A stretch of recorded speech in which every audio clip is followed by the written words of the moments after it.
সুপ্রিয় দর্শকবৃন্দ, যে যেখান থেকে দেখছেন সকলকে জানাই আন্তরিক অভিনন্দন।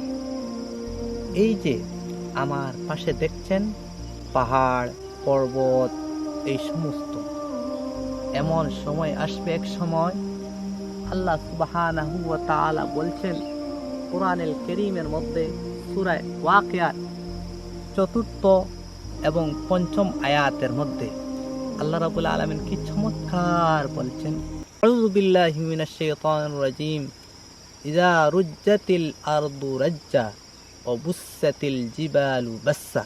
আল্লাহ রাব্বুল আলামিন সূরা ওয়াকিয়ার ৪র্থ এবং ৫ম আয়াতের মধ্যে বলেছেন, যখন এই পৃথিবী চূর্ণ বিচূর্ণ হয়ে যাবে, ভূমিকম্প হবে, তখন এই যে দেখছেন পাহাড় পর্বত, এইগুলা চূর্ণ বিচূর্ণ হয়ে যাবে।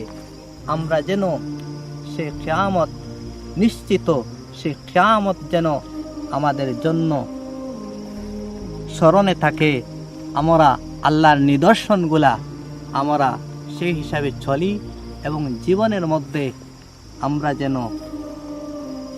আল্লাহর রাসূল আলাইহিস সালাতু ওয়াস সালামের যে সংবিধান আমাদেরকে দিয়েছেন সেই অনুযায়ী যেন চলতেই পারি। আল্লাহ রাব্বুল আলামিন আমাদেরকে যেন সেই হিসাবে চলার তৌফিক দান করুক। আল্লাহুম্মা আমিন।